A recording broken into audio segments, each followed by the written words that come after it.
노후 대비 못한 60대에 결국 이 일까지 해야 했다. 나도 저렇게 될 줄은 몰랐다. 내가 설마 저런 일을 하게 될 줄은 몰랐지. 퇴직 후 한숨 쉬며 스스로를 위로하는 60대 A씨의 말입니다. 한때는 번듯한 직장에서 과장까지 달았던 그였습니다. 한 달에 수백만 원을 벌던 시절에는 나도 남들처럼 무난히 은퇴하고 여유롭게 노후를 보내겠지 막연히 생각했습니다. 그러나 막상 퇴직 후 손에 쥔 퇴직금은 빚을 갚는 데 대부분 사라졌고 국민연금 수령 시점까지는 몇 년이나 남아 있었습니다. 나이 들수록 줄어드는 취업기회, 치솟는 생계비, 그리고 가족을 향한 책임감. 그 모든 무게를 감당하려다 보니 A씨는 결국 새벽마다 쓰레기 분리수거 아르바이트를 시작하게 됐습니다. 노후는 알아서 오는 게 아니라 준비해야 온다는 진실. 그러나 우리는 이 진실을 종종 너무 늦게 깨닫습니다. 그리고 그 대가는 생각보다 훨씬 가혹합니다. A씨의 이야기. 일퇴직 이후 하루아침에 소득 제로. A씨는 59세에 퇴직했습니다. 30년 넘게 일한 회사였지만 구조조정으로 인해 명예퇴직이라는 이름의 실질적 해고를 당했습니다. 받은 퇴직금은 약 7천만 원. 꽤 큰 돈처럼 느껴졌지만 실제로는 빚을 갚고 두 자녀의 대학 등록금을 지원하는데 대부분 써버렸습니다. 퇴직 후 바로 국민연금을 받을 수 있을 거라 생각했지만 막상 알아보니 63세부터 수령이 가능했습니다. 앞으로 4년 동안 아무런 고정소득이 없는 상태가 된 것입니다. 적금이야? 예금이야? 그런 거 할 여유도 없이 애들 키우느라 다 써버렸지요. A씨는 매달 나가는 고정비, 주거비, 관리비, 공과금, 생활비 등만 해도 150만 원이 넘는 상황이었습니다. 이 재취업은 쉽지 않았다. 퇴직 직후 A씨는 재취업을 시도했습니다. 택배회사, 경비원, 건물청소원 등 다양한 분야의 이력서를 냈습니다.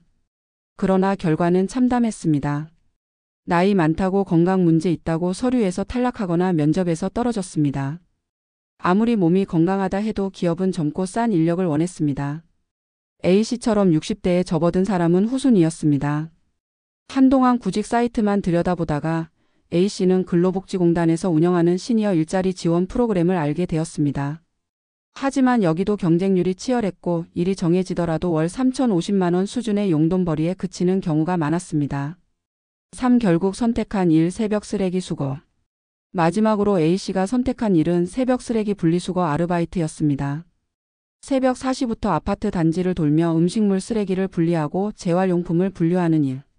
한 달 수입은 약 80만 원 정도였습니다. 겨울에는 손이 얼고 여름에는 악취와 벌레와 싸워야 했습니다. 무엇보다 전에는 정장을 입고 회의하던 내가 쓰레기 봉투를 들고 다닌다는 심리적 자존감 상실이 가장 힘들었습니다. 그러나 A씨는 이렇게 말했습니다. 아무 일도 하지 않는 것보단 나아요. 돈이야 적지만 스스로를 지킬 수 있으니까요. 노후 파산 피하려면 반드시 준비해야 할 3가지 전략. A씨의 이야기는 결코 남의 일이 아닙니다. 나는 괜찮겠지라고 생각하는 사람, 막상 은퇴 후 현실 앞에서 크게 무너집니다. 지금이라도 늦지 않았습니다. 다음 3가지를 철저히 준비해야 합니다. 일퇴직 후 5년을 버틸 자금을 마련하라. 왜 5년인가? 국민연금 수령이 늦춰진 경우 공백 기간이 평균 35년입니다. 은퇴 후 초반 5년이 자산 감소 속도가 가장 빠른 시기입니다. 이 기간 동안 아무 소득 없이 버티려면 비상자금이 반드시 필요합니다. 구체적인 전략. 퇴직 5년 전부터 비상생활비 60개월분을 목표로 저축하세요. 월 150만 원, 60개월 9천만 원.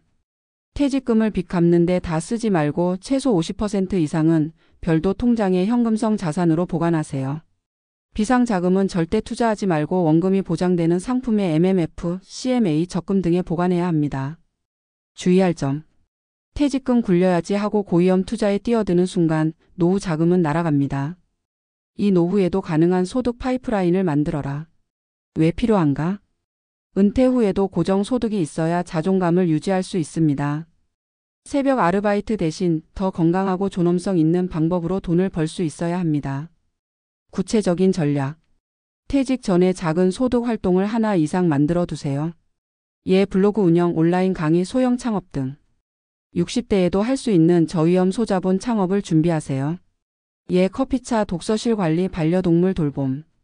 정부 지원 프로그램 시니어 창업센터, 소상공인진흥공단 활용법을 미리 공부해 두세요. 실천 팁. 지금 당장 일주일에 한 번이라도 부업 준비 시간을 정해보세요. 작게라도 돈이 들어오는 구조를 미리 경험해야 은퇴 후 불안하지 않습니다. 3. 주거비를 절반으로 줄이는 계획을 세워라. 왜 주거비인가? 은퇴 후 가장 큰 고정비는 주거비입니다. 주거비를 줄이지 않으면 아무리 수입이 있어도 적자 인생이 됩니다. 구체적인 전략. 퇴직 전에 주거지를 다운사이징 소형화할 계획을 세우세요. 예 30평, 20평 도시 소도시 이동.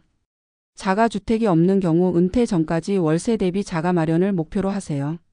소형 아파트, 빌라라도 괜찮습니다. 임대료가 싼 지역으로의 이주를 진지하게 고려하세요. 예 경기도 외곽, 충청권 소도시 등. 실천 팁. 내 현재 주거비가 소득 대비 30% 이상이면 지금 바로 줄이는 방안을 찾아야 합니다. 이사 비용, 중개수 수수료 등도 미리 계산해 두세요. 생각만 하고 준비 안 한 사람은 막상 이사를 못 갑니다. 4. 마무리 준비한 만큼만 지킬 수 있다. 퇴직은 누구에게나 옵니다. 그러나 퇴직 이후의 삶은 준비한 사람에게만 평온하게 옵니다. A씨처럼 원치 않는 노동을 하며 노후를 보내지 않으려면 지금 당장 현실을 직시해야 합니다. 은퇴를 막연한 미래가 아니라 곧 닥칠 현실로 받아들이는 순간 우리는 비로소 제대로 된 준비를 시작할 수 있습니다. 지금부터라도 늦지 않았습니다. 오늘 하루 당신의 노후를 지키는 작은 결심 하나부터 시작해 보세요.